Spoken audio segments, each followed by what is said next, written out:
Bonjour à tous, bonjour à toutes, j'espère que vous allez bien. Alors je vais faire la deuxième partie de la vidéo 33 nuances de manipulation. Donc dans la première vidéo, je vous avais parlé de la possible manipulation de faire croire au peuple qu'il arrive à renverser le pouvoir, on va dire, à prendre le pouvoir à sa place et qu'au final ils peuvent se faire avoir. Donc dedans, j'avais parlé d'un élément qui avait fait que j'avais pas participé au Gilet jaune. Donc malheureusement, j'ai pas cité l'élément en soi, je suis désolé, donc je l'ai mis après par la suite dans la description de la vidéo. Donc ça concerne la revue The Economist de l'année 2017, si je vous dis pas de bêtises. Et si vous voulez, en fait, la revue The Economist, c'est une revue qui est lue par des gens qui ont beaucoup de pouvoir. Enfin, ça peut être lu par vous, par moi, etc. Mais de base, c'est vraiment axé pour l'organisation du monde pour l'année en cours ou l'année qui va suivre, quoi. Donc bon. Donc allez faire un tour dans la description de ma vidéo précédente si vous voulez plus de détails là-dessus. Et sinon, allez voir directement sur la couverture du The Economist de l'année 2017, si je vous dis pas de bêtises, où il y a des cartes de tarot dessus. Et peut-être que par vous-même, vous allez faire le lien. Enfin bref. Donc, pour cette deuxième partie, alors je vais traiter un sujet assez très actuel en fait, parce que j'en ai pas mal entendu parler ces derniers mois. Donc, ce sujet, c'est Trump, QAnon et Poutine. Alors, faut savoir que Trump, au niveau des médias mainstream, au niveau des politiciens, etc., de BFM, de tous les médias que vous voulez, et bah depuis sa candidature à la présidence des États-Unis, il n'a pas arrêté de se faire tirer dans les pattes, etc. Donc on l'a traité de gros facho, de tout ce que vous voulez, etc. Le but c'était de le mettre en tant qu'opposant face à Hillary Clinton, etc. Donc il a fini par être élu. Et suite à ça, il y a une personne, apparemment sur Twitter ou peut-être sur d'autres réseaux, donc je me suis pas intéressé à mort là-dessus, mais bon, c'est des gens sérieux qu'en parlent, donc je pense que cette personne-là, ou ce groupe de personnes-là est présente depuis un certain moment, et apparemment on divulgue certaines informations, entre guillemets, en message codé, enfin bref. Et donc c'est pour en venir où? C'est-à-dire que beaucoup de gens qui sont éveillés pensent que Trump est quelqu'un de bien, pensent que Poutine est quelqu'un de bien, ou qu'en tout cas ils sont moins pires que les personnes qu'on a actuellement dans... qui ont le pouvoir entre les mains, quoi. Donc alors moi là-dessus je serais très méfiant et je me poserais davantage de questions en gardant du recul sur Trump. C'est-à-dire qu'effectivement quand il s'est fait élire, suite à son élection également, il a parlé de beaucoup de choses, de dénoncer beaucoup de choses et de condamner beaucoup de personnes qui font partie justement de cette élite entre guillemets, on peut simplifier pour dire sataniste, hein, des gens qui veulent faire le mal et qui font des choses vraiment atroces dans leur vie privée. Donc je vais pas m'étaler plus là-dessus. Mais toutes les personnes un peu comme moi, quand on a découvert le, le degré de dépravation de ces personnes-là, on a fait non, stop, à un moment donné, il faut que ça s'arrête. Et comme par hasard, Trump est arrivé et fait cet effort. En fait, si vous voulez, il monte des dossiers, il emmène ces dossiers devant des juges avec des preuves à l'appui pour faire enfermer des personnes. Je saurais plus vous dire comment ça fonctionne en fait. Enfin si, je saurais vous dire comment ça fonctionne, je saurais plus vous dire comment ça s'appelle. En fait, le principe c'est qu'il ramène des preuves sur des personnes sur des personnes, un juge spécifique, une fois que le juge a statué qu'il y avait suffisamment de preuves, suffisamment d'éléments, eh ben il classe le dossier comme valide, quoi, comme quoi on va bien pouvoir arrêter la personne, etc. et la juger pour ses crimes. Sauf que c'est pas fait immédiatement. Mais dès l'instant où ces documents sont faits, à un moment donné, Trump ou les personnes qui seront occupées de ça peuvent décider du jour au lendemain d'aller arrêter ces personnes-là. Et donc, avant que Trump il soit à la présidence des États-Unis, comment dire, il y avait à peu près 150 dossiers comme ça pour arrêter des personnes du jour au lendemain. Aujourd'hui, si je vous dis pas de bêtises, il y en a plus de 100 000. Donc depuis que Trump est arrivé jusqu'à aujourd'hui, il y a plus de 100 000 personnes éminemment puissantes, avec beaucoup de pouvoir, avec beaucoup d'influence.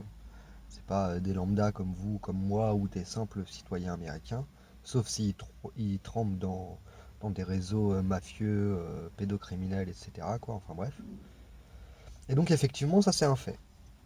Donc ça porte au questionnement. Ça porte au questionnement.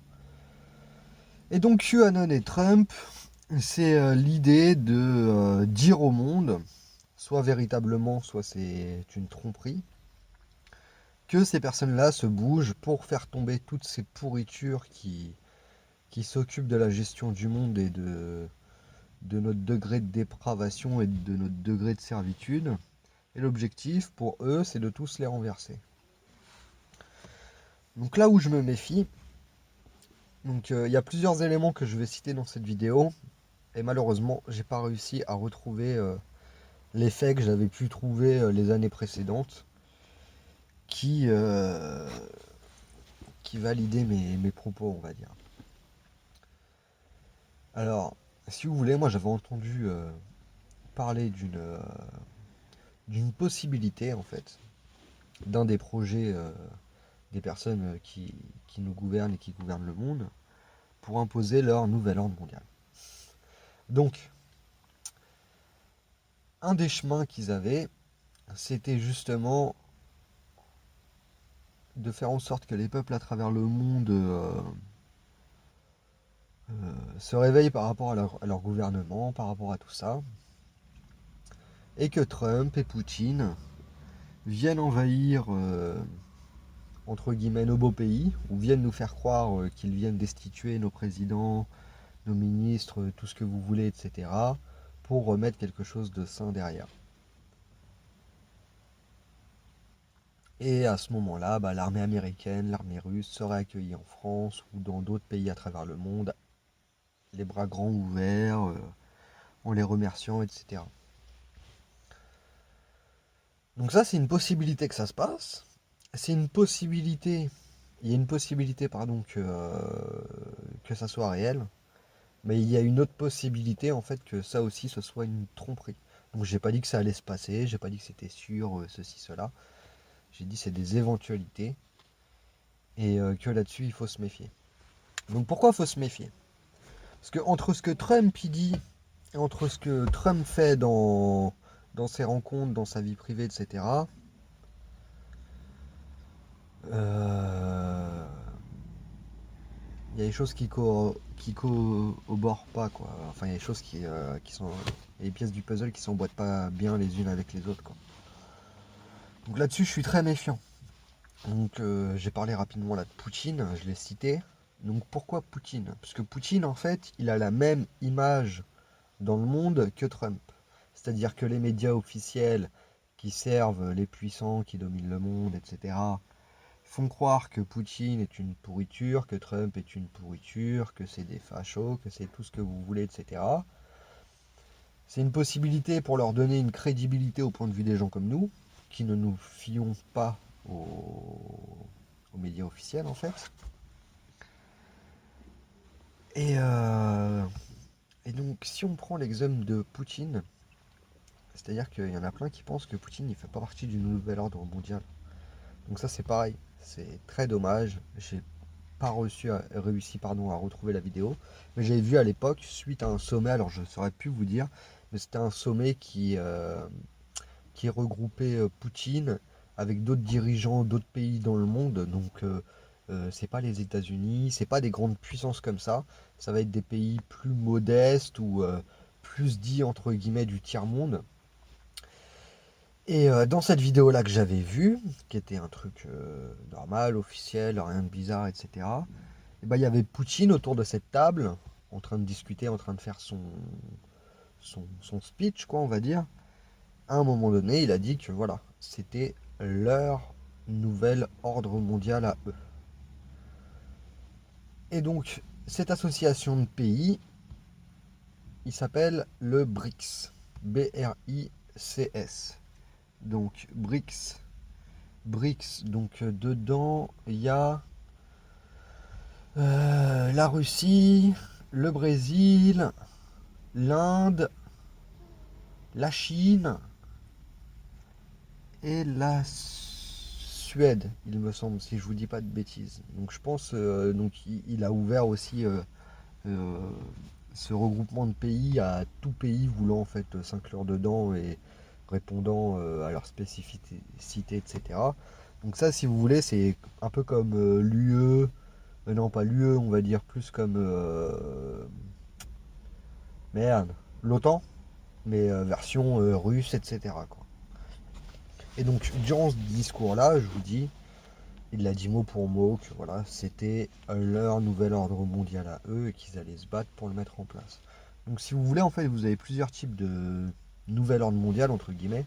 C'est-à-dire que c'est un emballage différent, c'est un packaging différent, mais la finalité, ce qui se retrouve à l'intérieur du truc en bout de course, c'est exactement la même chose. Donc Poutine, faut savoir qu'il a fait partie durant des années du KGB. Le mec, il se retrouve après président. C'est pas par hasard. C'est pas par hasard. Donc je dis pas forcément que tout est certain, qu'ils vont faire des choses mal ou des choses comme ça. Mais il faut se poser des questions.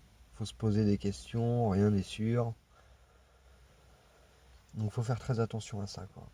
Donc je vous dis, c'est possible qu'un jour on nous fasse croire pour raison X, Y, hein, surtout avec le monde actuel, avec les circonstances actuelles, etc., on n'est vraiment pas à l'abri de grands changements, de grands bouleversements.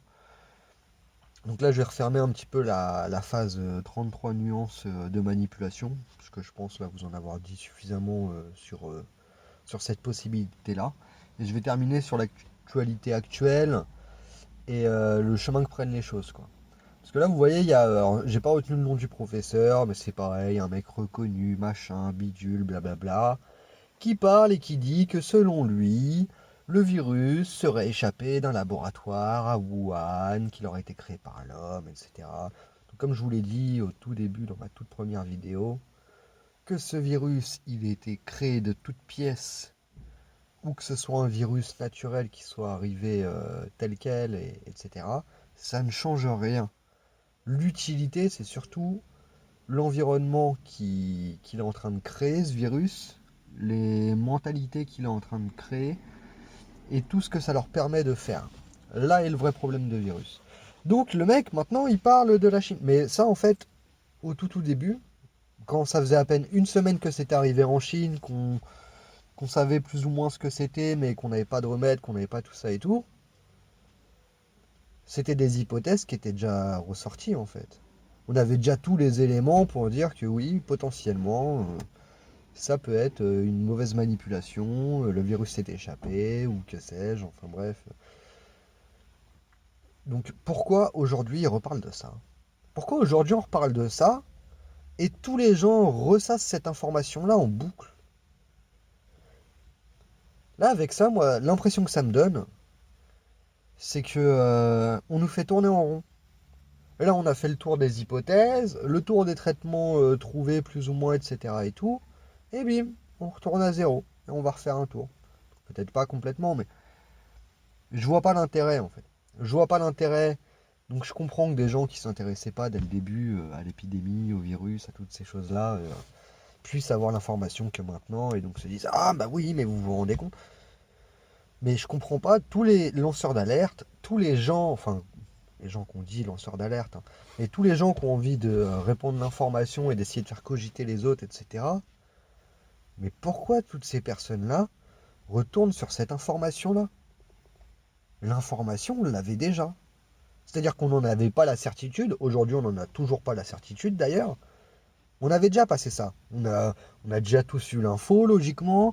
On a déjà tous eu les exemples qui montreraient que oui, potentiellement, c'est un virus qui vient du laboratoire de Wuhan ou d'un laboratoire qui est pas très loin, etc. Pourquoi aujourd'hui on retourne là-dessus? Pourquoi on se concentre pas sur dénoncer le gouvernement? Donc si on passe du temps à dénoncer le gouvernement, tout ça, c'est pas ce que je veux dire par là. Mais là c'est bizarre quoi. Là c'est bizarre, ça tourne en boucle. Et voilà. Donc là, bon, il y a je sais plus qui, là, un des mecs du gouvernement qui a fait une annonce, qui a déclaré pour le 11 mai, toutes les écoles ne rouvriront pas en même temps, nanani, nanana. Je veux pas faire le mec, hein. Mais franchement, si vous avez des enfants et tout, vous n'avez aucune raison d'avoir peur de les laisser à l'école. La seule raison à la limite pour laquelle vous pouvez avoir peur de les laisser à l'école, comme moi je peux avoir peur de les laisser à l'école là-dessus, c'est est-ce qu'à un moment donné ils vont pas décider de faire des vaccins sans nous demander ou d'autres trucs. Ça là-dessus je suis très méfiant. Surtout dans des moments comme ça, l'État est capable de prendre des décisions très rapidement en parlant à un minimum de personnes et de faire ça dans le dos des parents. Ça c'est tout à fait possible. Donc là-dessus je suis très méfiant. Pardon. Donc par rapport aux écoles, voilà. Donc ils ont dit, hein, vaccin pas avant mi-2021. Et là, à partir du 11 mai, ils décident de déconfiner partiellement, petit à petit, la population, machin, bidule. Je vous le dis, je vous le dis, je le pense vraiment. Attendez-vous, déconfinement, reconfinement, déconfinement, reconfinement, tout ça en partiel, en plein, en machin, histoire de foutre un maximum de bordel et de faire vraiment chier les gens jusqu'au bout, quoi. Donc là, là, voilà, c'est tout ce que je vois. Après, c'est ce qu'ils ont dit, hein. Je vous dis, oubliez pas le 11 mai. Pensez pas au 11 mai en termes de déconfinement ou autre, mais faites bien attention au 11 mai. Qu'est-ce qui va se passer dans le monde